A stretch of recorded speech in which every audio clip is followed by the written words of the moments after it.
I'm back. Hey, Magic. Did you wonder? You hey were talking Jane. to the chair.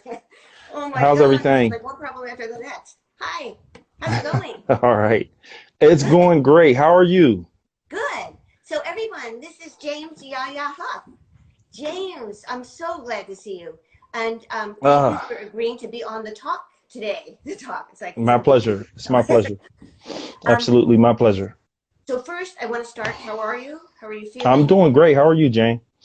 I'm good. I'm good. A little Good. stressed, but that's I'm the sorry to way I hear always that. am. Not much different. James, can you like push things down a little bit so we can see you better? I think. Yeah. Yeah, there we go. Okay, that's All better. right. That's perfect. So, James, I thought it would be. I'd like to start by talking about how you and I met. Oh, Let's talk about art, the path that what connected us, and then I want to talk about what art means to you. okay.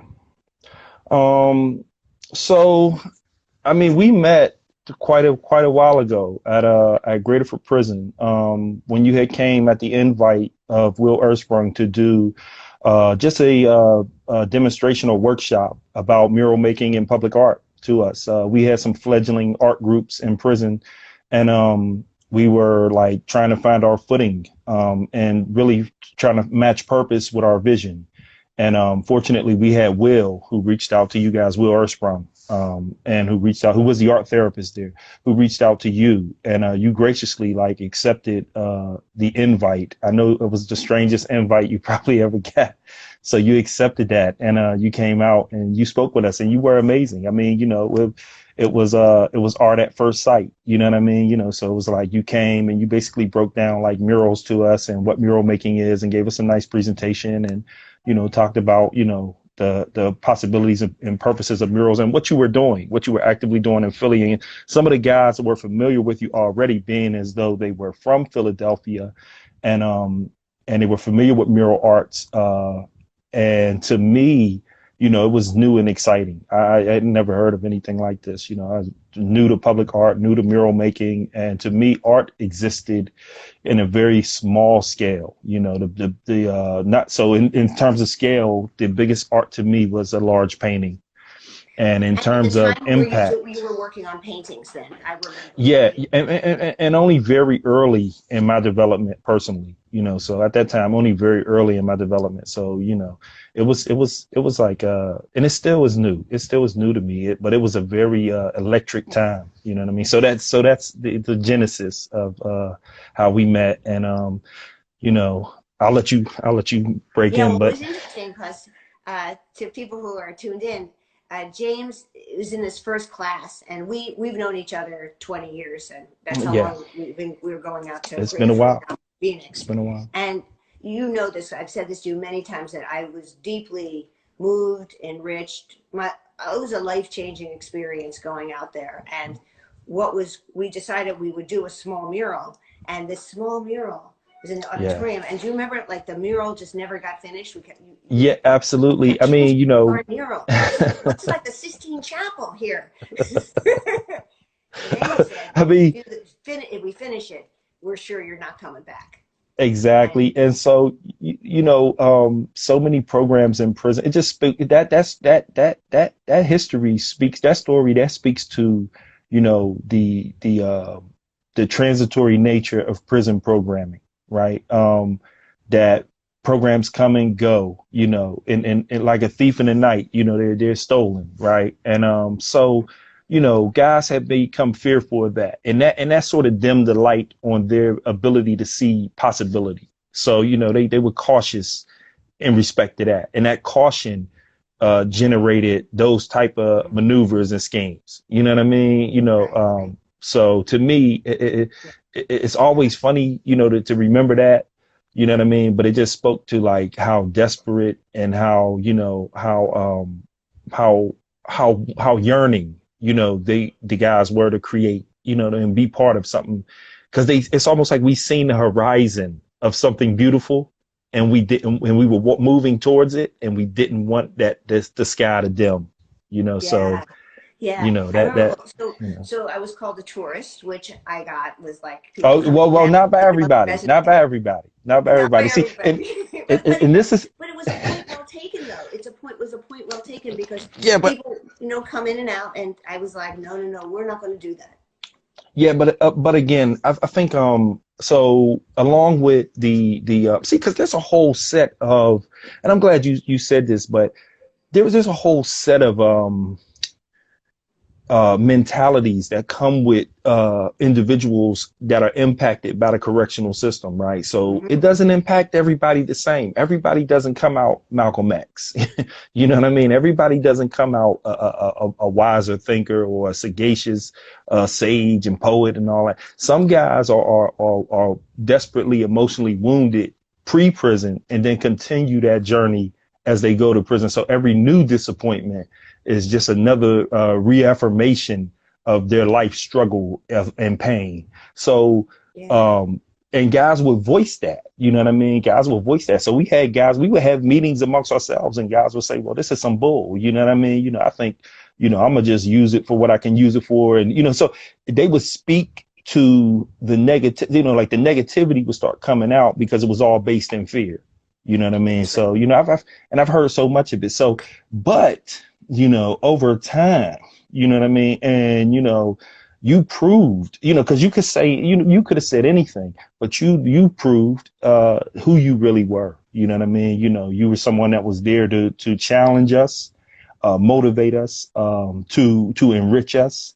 And at the same time, to give us a way to make a real contribution to the societies that we say we care about, to the communities that we say we cared about, and a contribution back to ourselves too, as men, as human beings, as individuals, as artists. So it's my interaction with Mirror Arts has been life changing. Like, and that's not just like a phrase or a word or a hyphenated statement. That's like, it literally changed my life, and it's given me a perspective on how to see my life in relationship to community and to others, inside the prison and without, and outside of the prison, those guys that are currently there, that are in the program, the Mirror Arts Restorative Justice Program there. Those dudes like my brothers, man. I email them dudes as much as I can. I'm currently, brainstorming different things I can do in relationship to them in the long term, to try to help them, in their struggles, for anything they struggling with. But Yeah. it's just, I could go on and on, but Well, you I know, just a couple people weighed in with a question about about an overview. So Mural Arts, we are a program that is aspirational, creative, and as yes, we're like, we want to be value creativity and aspiration, and value like the practical, like how do yes, we move the needle on critical social issues. So we work in criminal justice, behavioral health, education, community development, and obviously do yes, big public art projects. So when we started working at Graterford Prison, we didn't really have a criminal justice division. The men in this class, to be really honest, they inspired that work. yeah, And out of that work in that class at Graterford, it became like a think tank. It really did. yeah, It inspired our work with crime victims. And then we expanded our work with young people, kids in yeah. detention, Juvenile Justice Service Center, like all over the city. And then that led to our reentry program, which is awesome. Yeah. It's called the Guild and thrives to this day. So from that kernel in that Graterford class came so much. So when you And, think about mural arts, everyone think about not just an art program, as wonderful as art is, but it's an intersection of the social, the civic, and the aesthetic all coming yes. together, And right? and I might add, if I may, I might add one thing. Um, I would like people who are viewing this to keep in mind something, right? This is this what we're talking about is pre the new Jim Crow, Michelle Alexander, pre that landmark work. This is pre the 13th. So and what I mean by when I make those statements is that our country had, when you came to establish this program with us and we organically built this program inside the prison, and you seen the need to flesh out a restorative justice part of mural arts as a whole.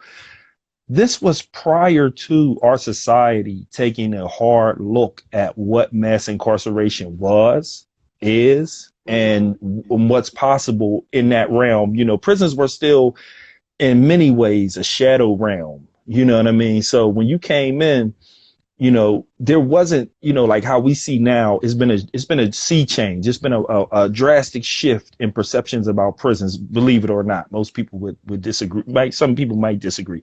However, there's been a drastic change. There's much more interest, to say the least, in what goes on behind the walls, and restorative justice practices becoming mainstream and normalized. When you came in, that wasn't the case. I mean, that was not the case. So this is a landscape that was literally devoid of any interaction with prison and prisoners, much less working with prisoners on art related social justice projects.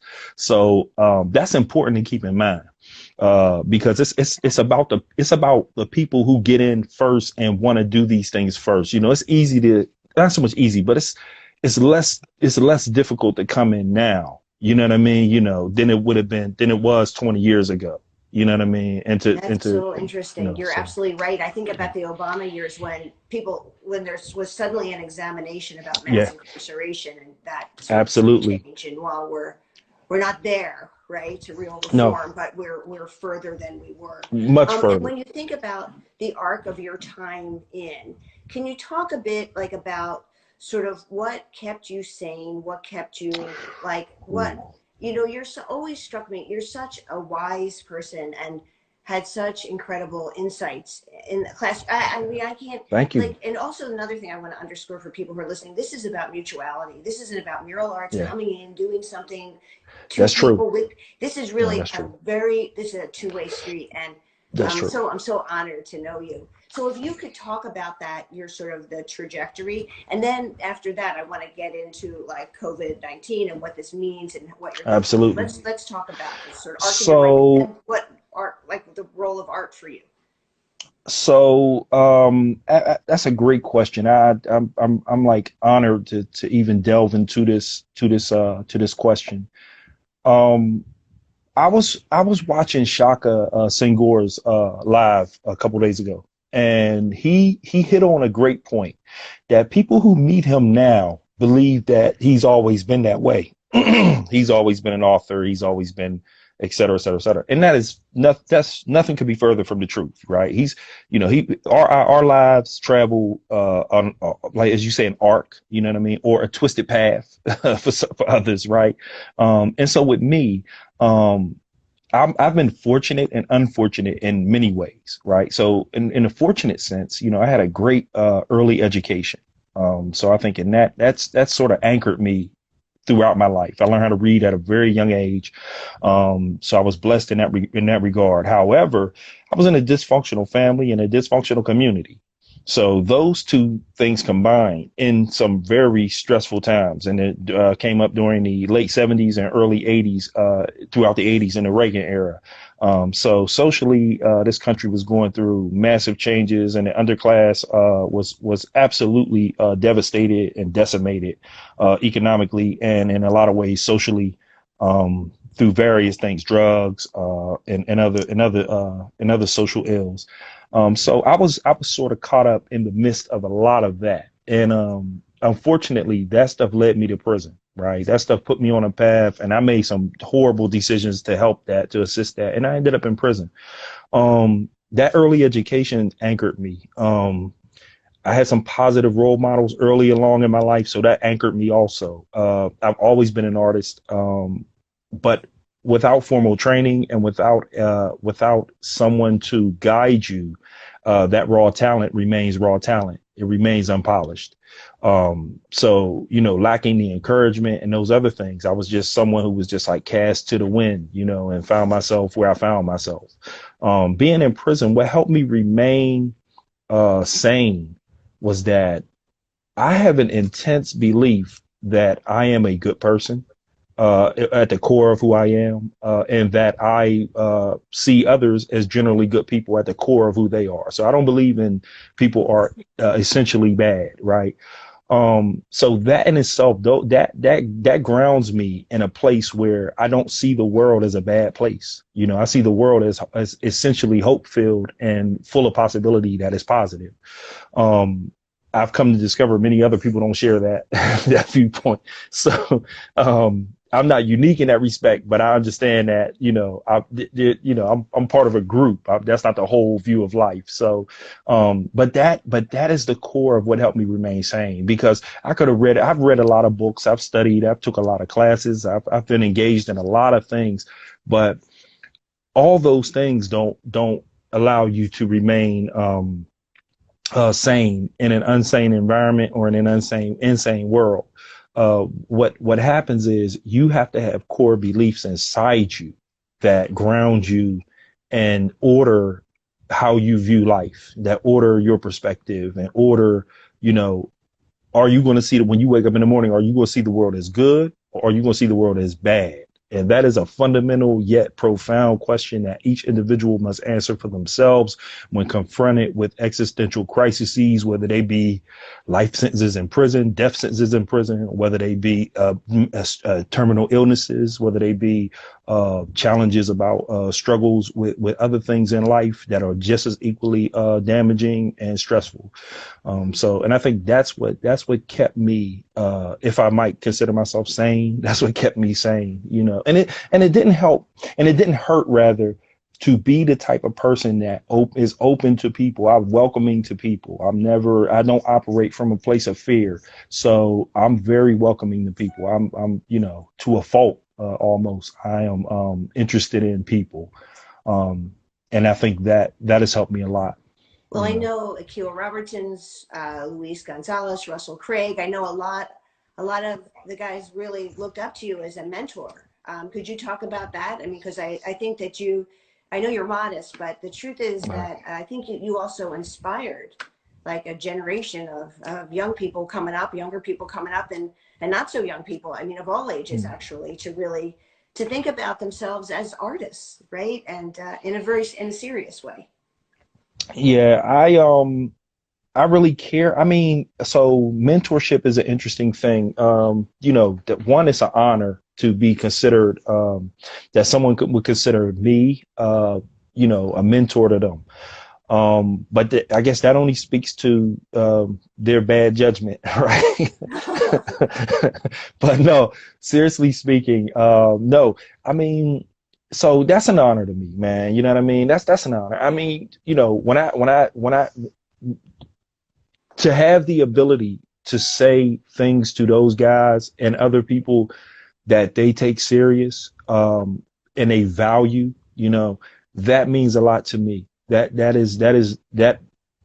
it or not, that gives me purpose. That gives me purpose. That gives me belief in myself, and it gives me purpose. It lets me know that, they care, I care. I mean, and my caring comes from a place of, I want the best for them. You know what I mean? Anybody I engage with, outside of mural arts, I would do in the prison. I also taught a beginner's drawing class, and assisted with the art program that was outside of mural arts that existed, the institutions program. So, and I took it, I took that extremely serious. I took that just as serious as I took mural arts. You know what I mean? The restorative justice mural making program. I took that just as seriously because here were guys who I wanted to be in the program, yet they couldn't be for different reasons.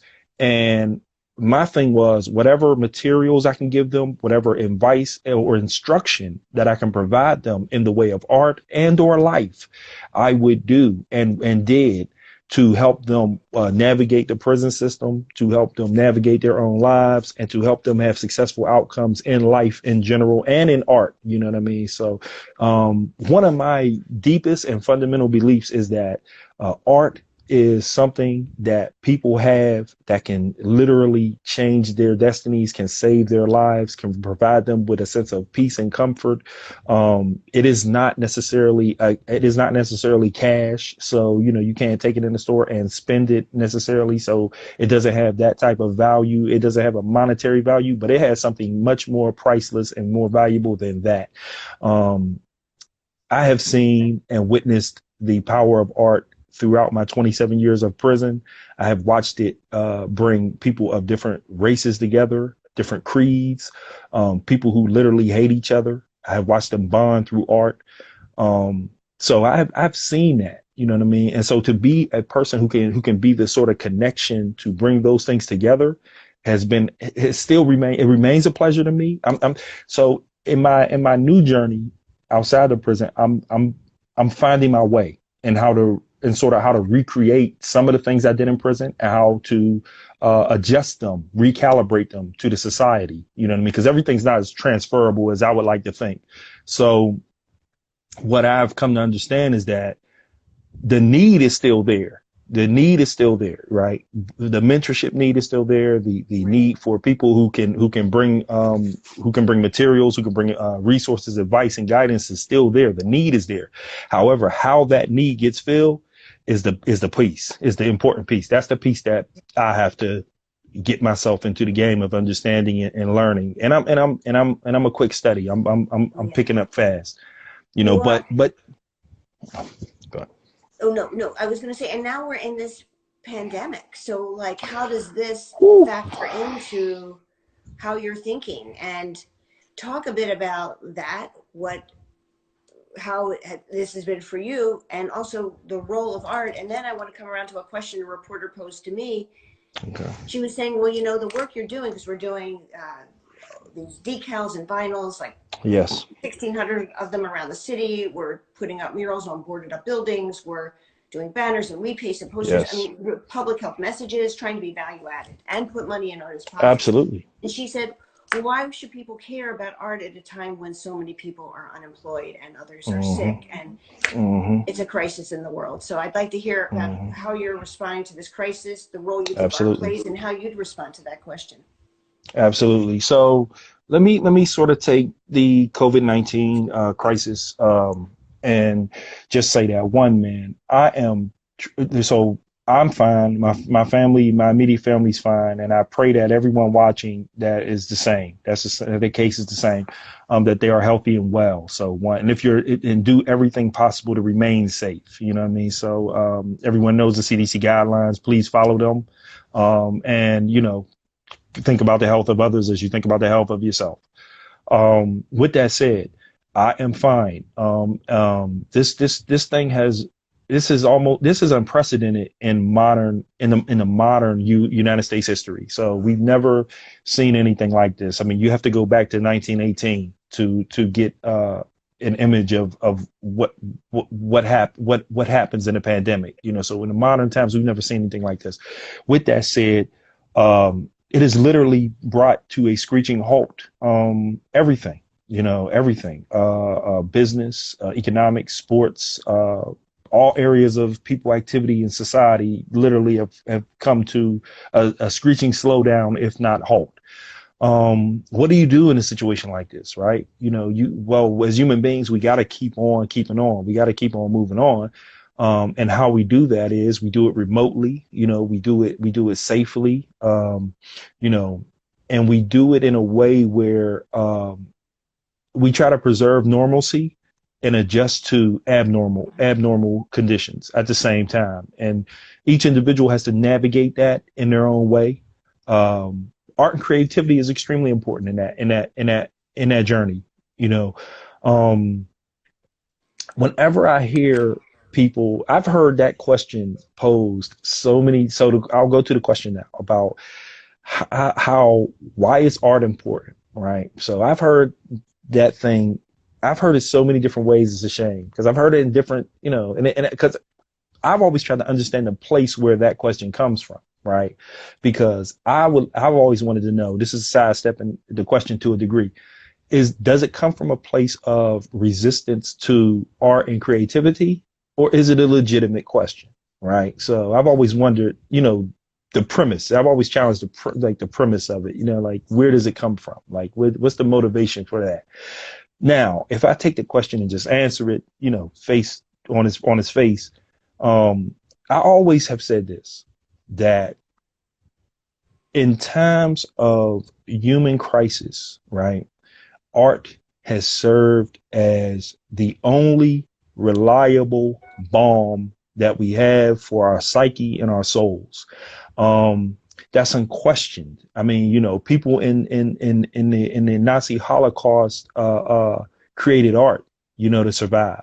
You know what I mean? You know, people created poetry that didn't stop music. People wrote music, you know what I mean? You know, so the only, you know, throughout the enslavement of African Americans, you know what I mean? You know, people were trying to create as well as survive. You know what I mean? You know, you see the creative art forms flourish through our pain, you know. So why is art important? Because the human life is important and art is inextricably tied to the human soul, you know. Now we can exist without art, but that would be an existence we don't want to engage with. You know, it will be a soulless existence. It will be like we were machines or robots or you know, it would be almost as if we were non-existing while existing. You know, so um, art is essential in that sense. You know, it's you know, you don't need art to breathe. You know what I mean? You don't need art to consume water, and you know, so we know that. However, you you need an art filled life to have a filled life. You know what I mean? So, you know, it's in that respect that, you know, it's in that respect that I sort of answer that question on the face. But I always go back and I always sort of ask, well, why do you ask that? You know what I mean? You know, is that why do you ask that? Because, you know, if you challenge if your intent is to challenge art and creativity on its face as necessary or essential to the human existence, then you lost that already. You know what I mean? Right. That's Yeah, you know. that's absolutely right. I wish I could just bottle what you just said and just send it out to the universe because it's so amazing and so right. I mean, And so yeah, yeah, so I would only add this. So people might say, you know, if a guy is sick and he needs medicine, why is religion or why would a priest or a reverend or imam, why would that be important? Why would spirituality of any kind be important when the person needs medicine, right? So, you know, it's that type of really good question. point. It comes from a perspective that either doesn't understand or is challenging the fact that spirituality is important to the human condition, just as art is important to the human soul, you know, just as much as medicine, just as much as money, you know, just as much as any of these things, music and art and creativity is just as important. You know what I mean? And I wish more people we as a human race, I wish more of us understood that. You know what I mean? You know, because we would be further along in our development as a race and as a planet if we understood that, you know. I agree with you. And James, I think everyone who's listening to James knows why I'm so thrilled that we're friends and colleagues, and that Absolutely. James is now working with mural arts in a more formal Absolutely. capacity. He was selected to be the artist in residency for the project with the DA's office. It's the first time there's been an artist residency program with a DA's office. And James, could you talk a little bit about that and your Okay. vision for it? And then I know we have to end soon, but I'm also curious to hear what you think criminal justice reform is today. Oh man. Ooh, that's a great question. So I'll talk about the Philadelphia District Attorney's artist residency, which is an amazing, unique concept that was brought about by yourself, the Fair and Just Prosecution organization, and Art for Justice out of New York City.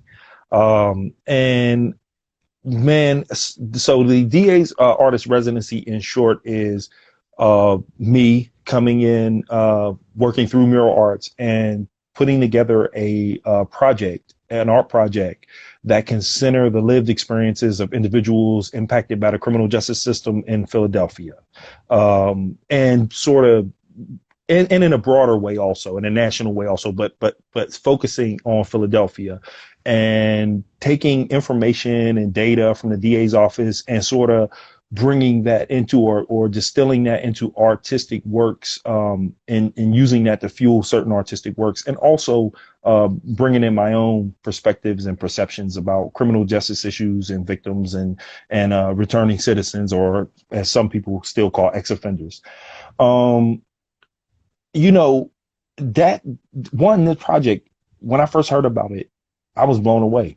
I was like, man, who's crazy enough to try to pull something like this off, right? You know, it had to be Jane and Mural Arts, right? So, you know, first of its kind, first in the country. Never heard of anything like this. And what I've been doing is I've been conducting interviews with three distinct groups of individuals, which are persons who've been formerly incarcerated, who've turned their lives around and are doing work in the community, individuals who are impacted by the criminal justice system negatively, harmed, people who have been victimized, and how they've used that victimization to try to recover and challenge that and do something also constructive and positive.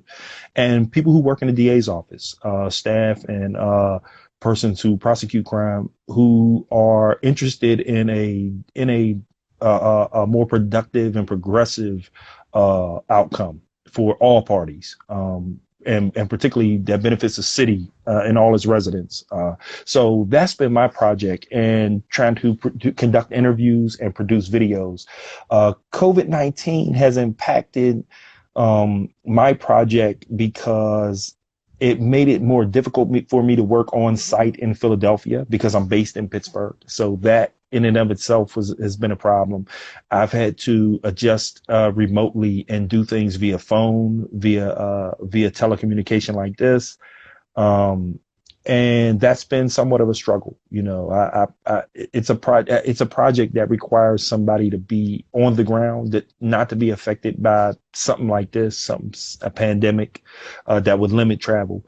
With that said, all the adjustments I've had to make are in many ways minor compared to, that wouldn't affect the total outcome of the project. So I think in that sense, there's really nothing that can stop the project. It slows it down, slows the residency down, but it doesn't harm it. If anything, it makes it more difficult to reach people directly.